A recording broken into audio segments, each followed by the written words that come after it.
vamos tratar de um assunto agora que é um assunto muito importante para o desenvolvimento e a continuidade do futebol brasileiro, tá? A gente tem aí até o dia 30 de abril o prazo limite para que os clubes publiquem seus balanços de acordo aí com o que está estabelecido pela Lei Pelé. Então a gente já tem alguns clubes divulgando seus balanços e isso demonstra muito do que fizeram financeiramente no ano passado, no ano de pandemia. E claro que tem time que continua sangrando financeiramente. Então eu quero que você mande para a gente aqui na hashtag Último Lance como é que você, torcedor, se relaciona com essa questão. Acha que vale a pena comprometer um futuro que pode nem ser tão longe assim para vencer hoje ou não? Ou vale a pena segurar um pouquinho hoje para se organizar, não conseguir conquistar aquilo que você gostaria, para lá na frente, mais saudável financeiramente, construir um futuro melhor? Manda aí pra gente, porque, André, esse é um tema que, obviamente, ele levanta aqui e deixa o torcedor... Não é, não é campeonato de balanço, como a gente costuma falar aqui, mas a gente teve, no ano passado, a gente está vendo aí o Flamengo campeão brasileiro, que deve apresentar um balanço com déficit de um pouco mais de 20 milhões de reais. O Palmeiras, que foi o campeão da Libertadores e da Copa do Brasil, também apresentando um balanço negativo em relação ao que teve no ano passado, mas são aparentemente exceções, né? Não em apresentar balanço negativo, em conseguir sobreviver a esse ano pandêmico com alguma tranquilidade maior. O que você acha que vai acontecer? O futebol brasileiro está à beira do colapso financeiramente, André? Tá. Eu adoraria trazer uma opinião aqui mais positiva, uma opinião, sabe, olhando e vendo uma luz no fim do túnel. Eu até posso falar que eu vejo uma luz no fim do túnel, mas é do trem que está vindo na contramão. Eu realmente acho que o futebol brasileiro está à beira do colapso financeiro. Você tem alguns clubes que talvez vão conseguir se safar se você tiver um controle um pouco mais rigoroso. Talvez alguns consigam se safar, mas o passivo é enorme, Nós vivemos num país que você não consegue dinheiro barato, então até para você fazer um plano de pagar, né? Se o cara chegar e falar assim, ó, eu quero pagar, eu quero, né, tô assumindo um clube aqui, presidente do Corinthians, vou fazer uma homenagem ao Ricardinho, que tá com a camisa do Corinthians pendurada lá no cenário dele. Esse cara não tem crédito, né, André? Pois é. Ninguém não tem crédito, então, ninguém acredita nesses caras. Pois é, e aí se ele chega, ele assume o clube, 1 bilhão em dívidas, não tô nem falando do estádio, mas 1 bilhão em dívidas. O cara fala, eu quero pagar. Você não consegue dinheiro barato. Aí você vai depender ou de uma ajuda de governo, que é uma outra discussão, que eu não quero ir lá, porque eu acho uma maluquice, um país que tem tanto o que investir em outras áreas, se debater em fazer um aporte bilionário para ajudar os clubes, eu acho uma maluquice. E que seria o terceiro ou quarto, né? Sim. Oficial, né? Sim. Teria o terceiro ou quarto oficial. Fora as loterias que arrumaram. Ajuda de governo. E refinanciar a dívida em não sei quantos milhões de parcelas, e ajuda de loteria e tal. Então, assim... não paga? Refinancia e não paga? Então, Ricardinho, por isso que eu tô te falando que é muito difícil você confiar em chegar... Ó, a partir de agora, vamos fazer aqui um grande pacto e todo mundo vai... Já vai ser quase impossível. Então, assim, eu não consigo olhar como um cara que administra as finanças da minha casa, comparar com a situação desses clubes e olhar e falar, tem saída. Porque, cara, porque não tem. Porque não tem. Friamente falando, ô Luizinho, não tem. Ou é uma solução não é longo prazo, é enorme prazo. Mas tem, André. O Flamengo mostrou que tem. O Flamengo mostrou que tem, ué. Só para constar, assim, a situação do Corinthians, que foi publicada pelo site Meu Timão, é a seguinte, eu vou arredondar, tá? O Corinthians projeta, em 2021, ter receitas de pouco mais de 500 milhões de reais, ok? Receitas, pouco mais de 500 milhões de reais. O Corinthians tem, em dívidas de curto prazo, o que são dívidas de curto prazo? Dívidas com vencimento em até 1 ano. Até dezembro de 2021, o Corinthians tem que pagar 587 milhões de reais. Qualquer empresa, qualquer pessoa, qualquer clube, qualquer coisa Com essa situação, ela é uma empresa inviável financeiramente. Falida. Porque as dívidas, ela é inviável, ela não é viável. Porque ela tem mais a pagar até o fim do ano do que ela vai gerar de dinheiro no próprio ano. Então, aí... E não é só o Corinthians, tem vários outros. Sim. Você tem os casos de Cruzeiro, Botafogo Mas e Vasco, o VS... que caem de 80 para receber 30 na Série B. E então, esse curto prazo que você diz, de contas que vão vencer, já são... muito provavelmente de contas renegociadas da renegociação que chegou no limite. Sim. Então, Só que você não paga a renegociação, André, esse é o problema. Mas então, você não joga com aquilo que o acordo que você fez. Ricardinho, só que você chega no momento em que empurrar, você não consegue mais. Aí começa a colocar em, como é que se chama, como garantia? Hipoteca lá, como é que fala? Hipoteca. Aí você coloca o estádio, aí você coloca a sua sede social, aí você coloca o terreno. E aí sabe o que acontece? Penhora. Penhora. É isso. Penhora. E aí a penhora inviabiliza o clube. Então, Luizinho, eu adoraria trazer uma notícia muito boa, porque eu vivo disso, todos nós acabamos vivendo disso, só que eu, honestamente, eu olho com muito pessimismo e tomo alguns sustos. Nesses últimos 25 anos que eu trabalho com isso, já tomei alguns sustos de falar, cara, o futuro disso aqui está completamente comprometido. Mas assim, André, essa sensação... Olha, para dar uma quebrada aqui no clima, rapidinho, Vitor, só para a gente dar uma quebrada aqui, a gente vai continuar nesse tema. O Daniel Machado mandou uma mensagem, eu vou pedir para todo mundo aqui dar um oi pro Noah, de 2 anos, que ele viu aqui a gente na TV, falou assim, achou que era uma chamada de vídeo, começou a dar oi pro... Oi, tio! Oi, tio! Oi, Noah! Então, oi, Noah! Obrigado aqui, isso! Noah. Isso, bem legal aqui a mensagem que ele mandou pra gente. Ele nunca viu tanto tio feio assim, né? Exatamente. Então, assim, depois de quebrado o clima, a gente volta a porque, assim, essa realidade, Vitor, ela é a realidade há muito tempo. Muito tempo. Ela é muito tempo, mas só que aí tem uma coisa. Sempre que eu toco nesse tema, as pessoas sabem que eu sou flamenguista e nunca escondi de ninguém. As pessoas falam, você fala isso, mas você esquece que o seu clube ficou 20 anos devendo assim. É verdade. A diferença aí é a seguinte, quando o Flamengo ficava 20 anos não pagando, o Flamengo foi campeão brasileiro em 2009 sem pagar ninguém. Sem pagar ninguém. Naquela época, as cobranças, os módulos de controles eram outros. Você não tinha penhora naquela época, você ia empurrando com a barriga. Você ia, vai vencer essa aqui, pego um dinheiro aqui, tiro... Hoje, você tem uma série de coisas. Para você assinar patrocínio, dependendo do patrocínio, você precisa de certidão negativa, você tem penhora, você tem... proibição de contratação. Proibição de contratação. Você tem uma série de coisas que não tinha lá. Outra coisa que o Ricardinho falou do Flamengo, gente, vamos lá. O Flamengo em 2013, o que fez? O Flamengo em 2013, ele tinha, quando assumiu o Bandeira e parte dessa diretoria que está aí hoje, o Flamengo tinha a novidade do novo contrato de televisão, que era ali na casa de 100 milhões de reais. O Flamengo pegou o Wagner Love, devolveu para a Rússia porque não tinha dinheiro para pagar, usou essas duas coisas para ir ao mercado e arrumar 70 milhões de reais de empréstimos a juros baixíssimos, pegou esses 70 milhões, comprou jogador? Não. Começou a pagar as dívidas de curto prazo.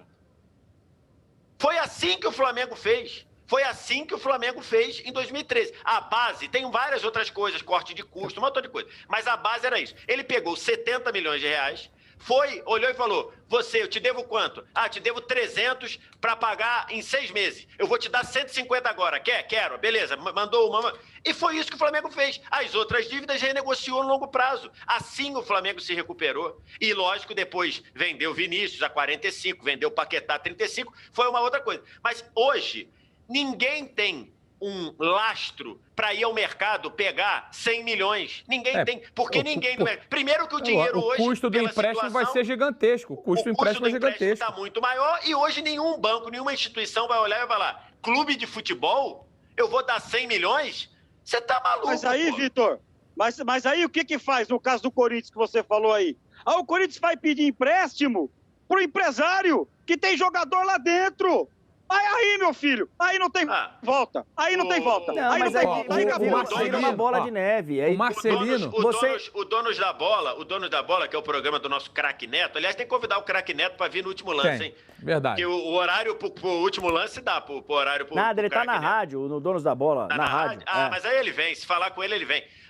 Ele falou na segunda-feira ou na terça-feira, o Corinthians deve 33 milhões ao empresário do Pedrinho, 33 milhões, 11 milhões ao Bertolucci, mais 10 milhões ao Carlos Leite, mais 7 milhões mas olha só, ô Luizinho, mas só para deixar claro, Luizinho, tudo isso é lindo. E eu falei que alguns poucos times conseguiriam sobreviver hoje, se passasse a ser um negócio de controle rígido e tal. Flamengo, o Palmeiras... o Grêmio, que anunciou aí um superávit de 40 milhões. Os do Nordeste, seria Fortaleza, Ceará, Bahia. Sim, até a hora que passar 3, 4 anos sem título. E aí começa tudo de novo. Porque hoje o torcedor do Flamengo, ele tá confortável. O time é bom, é campeão, sabe? Por que você acha que o São Paulo é um dos times que até outro dia era exemplo...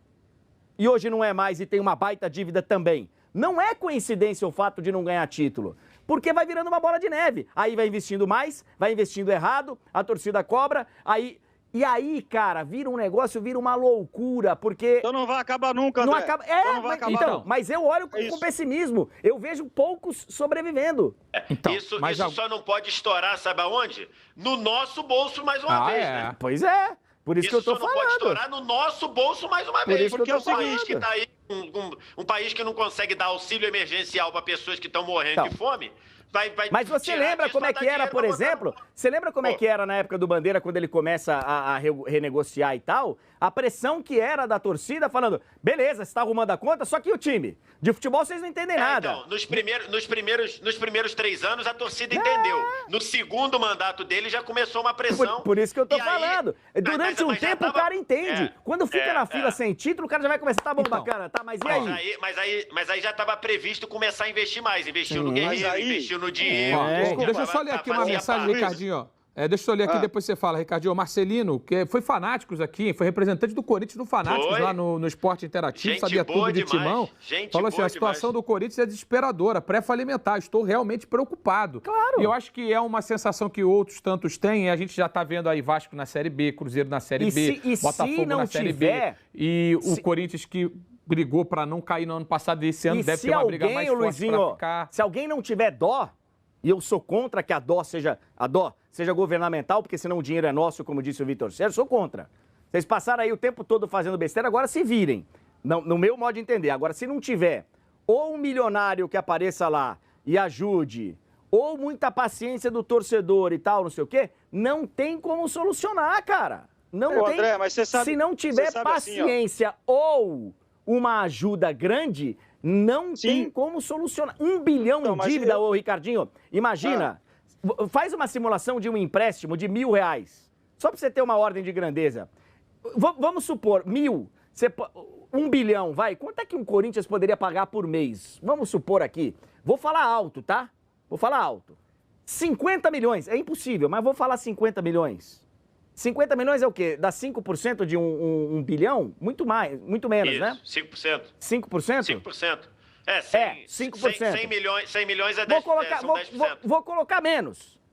O Corinthians não consegue pagar 5 milhões por mês, tá, de dívida. O Corinthians e acho que poucos times do Brasil. Mas vou colocar 5, que é 0,5%, não é isso? Isso. Compara com R$1.000. R$1.000, 0,5% de R$1.000 seriam 5 reais, não é isso? 5 reais? 5 reais. Imagina você pegar um empréstimo de 1.000 com um cara, você empresta R$1.000. Eu vou te pagar 5 por mês. Você vai pagar. E não ter os 5. E não ter os 5. Eu tô supondo que tem os 5. A ordem de grandeza é essa. Só para ter um dinheiro que a gente consiga ver. Eu tô emprestando R$1.000 pro cara me pagar 5 reais por mês. Aliás, se você quiser fazer esse empréstimo aí 5 por mês, eu faço contigo, André. A chance é zero. Chance é zero e você tem crédito na praça, mas a chance é zero. Então, mas o que eu não consigo aceitar, André, é o seguinte. Eu tenho uma empresa se eu não pagar as dívidas da minha empresa, ela vai fechar. Sim. O governo vai vir e vai fechar, não quer saber. Não quer saber. Os clubes de futebol, eles conseguem renegociar ano sim, outro também. Sim. Se eu deixar de pagar o financiamento da minha casa, eles vão tomar a minha casa. Então é o seguinte, os clubes têm que ser fechados também. Se os clubes não tiverem como pagar, eles têm que fechar, como acontece no mundo inteiro. Só aqui que não acontece, pô. Ô, Ricardinho, eu vou passar uma aqui para você, que é uma mensagem... É a muleta de ser uma associação sem fins lucrativos. Que é isso. Não, e aí é a política, né? Então, imagina você ser o governador, ou o presidente, ou o prefeito, que fecha as portas do Corinthians, ou do Flamengo, ou do Vasco. Você tá morto. E assim... A não ser que você esteja se aposentando, né, André? Tô me aposentando da política, vou fechar isso aqui. Mas aí o cara não consegue sair de casa, o cara não consegue mais sair de casa. Não, porque aí tem o seguinte, mais nada. Obviamente é uma indústria que movimenta bilhões de reais aqui no Brasil. Então, como qualquer indústria que movimente bilhões de reais, ela é uma indústria que as instituições governamentais elas vão ter um interesse em manter essa indústria viva porque ela ajuda a girar o dinheiro. Fica devendo para todo mundo e não pagar, não dá o direito. Mas eu não estou falando isso, deixa eu só concluir para não parecer que eu falei isso, Ricardinho. Mas é o seguinte, deixa que ela se autorregule. Quem tiver condições de continuar brigando por títulos, brigando na Série A, que continue. A não ser, Luizinho, a não ser que você crie uma liga de futebol com responsabilidades e saia ao mercado para vender. Olha, nós temos um negócio de 3 bilhões de reais. E as regras serão novas, porque cada clube tem as suas responsabilidades para permanecer na liga. Cada clube tem a sua... Só que não existe isso. E quem cuida do negócio futebol no Brasil, é a CBF. E o modus operandi da CBF, a gente está vendo como é. E a gente conhece há muito tempo. Eu queria... Não adianta você esbravejar sem ligar o microfone, velho. Se você ligar a chavinha aí, melhora. Não, só para falar o seguinte, CBF não cuida de futebol, CBF cuida de política, é outra coisa. Mas... Só para pontuar que eu acho que é uma discussão que a gente deveria avançar num outro momento. Aliás, eu estou até tentando uma entrevista com o presidente do Bahia. É um ponto que o presidente do Bahia falou quando se manifestou lá no negócio de votar sim ou não para o técnico, que, aliás, virou um engodo. Hoje o Carlos Eduardo Mansur, no blog dele, no Globo.com, mostrou que é um engodo. Porque se for em comum acordo, não conta para a limitação. A limitação não é nem demissão, assim, não é nem demissão, nem pedir demissão. Então já é um engodo. Falei que arruma algum jeito eles iam dar? Também falei, André, também falei. Só para constar, o que o presidente do Bahia falou é importantíssimo de se discutir. Se deixou de lado falar no fair play financeiro e hoje o que você tem é o seguinte, o presidente do Bahia tem razão ao falar sobre isso. No ano passado, em 2019, Bahia e Corinthians disputaram os dois uma vaga na Libertadores, perfeito? O Bahia bateu na trave e ficou fora e gastou o que podia gastar. O Corinthians foi para a Libertadores e teve 160 milhões de prejuízo.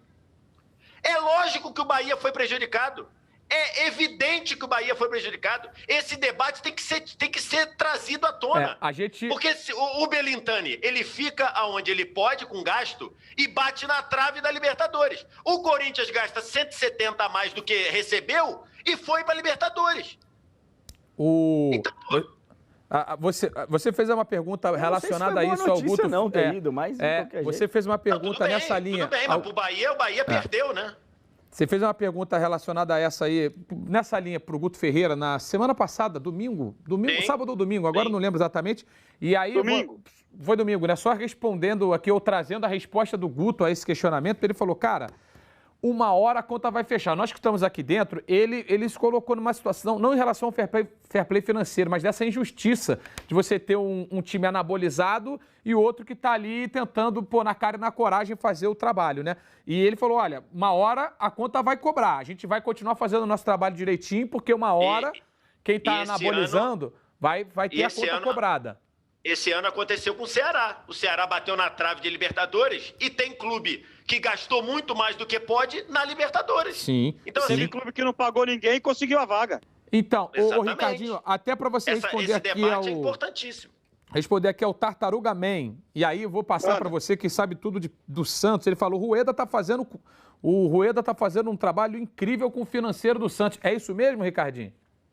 Já fechou o patrocínio Master, fechou mais 3 patrocínios, são 10 patrocínios com o Santos hoje, coisa que não acontecia há muito tempo. E rapidinho, aproveitar para falar do Santos, hoje trouxemos com exclusividade no portal da TNT que o Soteldo chega amanhã ao Brasil, já está no voo do Panamá para o Brasil, e Santos e São Lourenço, que estava marcado para Brasília, o Santos já está vendo a possibilidade de ter que jogar no Paraguai, porque aqui em território nacional, o jogo da volta dia 13 da Libertadores, está cada dia mais complicado jogar no Brasil.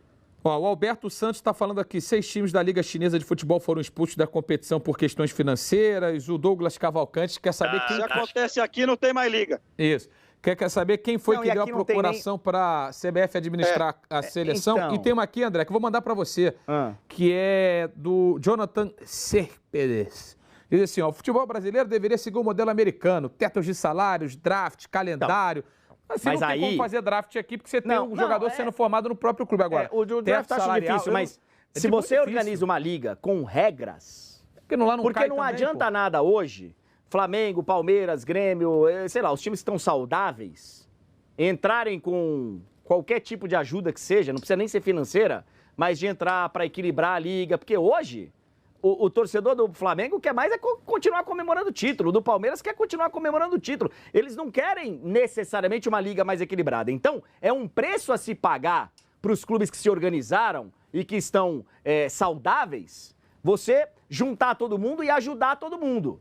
Vamos criar uma liga para que tu... Né? É um preço a ser pago e que gera um custo, nem que seja de cobrança do seu próprio torcedor. Porque você vai ajudar a fortalecer um Corinthians, um São Paulo, clubes que hoje estão mortos. E aí você ajuda a reerguer esses times para um dia ele tirar um título seu. Então precisa ter uma organização muito séria, com regras e compromissos sérios e com penalidades altas. Mas sabe o que acontece, quando André? Que isso no futebol... No futebol brasileiro, Luizinho, eu adoraria. Mas eu não vou ver na minha geração isso acontecer. Mas André, a regra... Peraí, sabe rapidinho, Vitor, porque a regra do jogo está estabelecida, tá? A regra do jogo está estabelecida nesse momento. E tem time que, cumprindo a regra, está conseguindo sair do buraco, está conseguindo fechar no azul. Então, Luizinho, assim, eu sei... E aí é o seguinte... Mas existe aí uma máquina. Sabe? Existe uma injustiça gigantesca com quem está fazendo um esforço. Gente, por isso que eu tô falando. Por isso que eu tô falando que agora você não vai conseguir salvar sem um preço a ser pago por alguém. Porque sozinho... Fazer a primeira gente, liga, sozinho... Pera, eu sei. Pô. Eu vi. Eu vi. Agora, olha só, gente, espera um pouquinho. A Liga do Nordeste mostrou que pode ser viável, que pode ser... Tem compromissos, tem... Só que essas dívidas, elas não são pagáveis sozinho, sem compromisso de uma competição, sem envolvimento de um, sabe, de gente grande junto, porque não tem crédito, não tem... Eu vejo com... Não adianta, cara. Eu sou dono de uma grande empresa, acabei de... Eu nem fui buscar o dinheiro, porque eu nem estava precisando, mas eu ganhei aquela Mega Sena lá e não fui buscar. Hoje deu o prazo, não fui buscar. Mas supondo que eu tivesse ido lá, tenho 160 milhões, eu quero ajudar alguém. 160 milhões. Eu quero ajudar um clube de futebol. Eu vou botar o meu dinheiro num clube de futebol que hoje é administrado desse jeito, que o campeonato que eles têm, vira e mexe, os próprios presidentes falam que o campeonato é arrumado, que o campeonato já tem um asterisco. A própria competição que eles fazem, eles mesmos detonam. Eu vou colocar meu dinheiro nisso? Por isso que não for um negócio que envolva todo mundo e uma credibilidade, regras e controle rígido, não adianta, porque eu não quero me meter com essa gente. Ô, VS, bem rapidinho, por favor.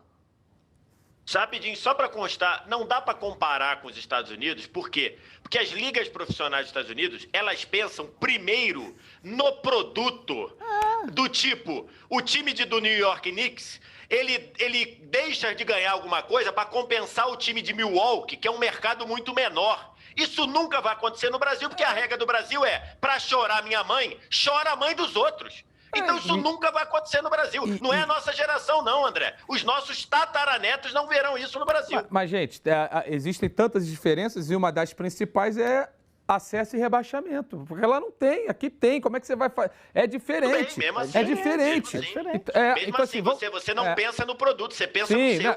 Isso sim, mas o produto pode ser mais fácil ou mais difícil de ser administrado com ou sem rebaixamento. É um papo que a gente pode até ter aqui agora no Cobrança nosso do torcedor intervalo. é diferente.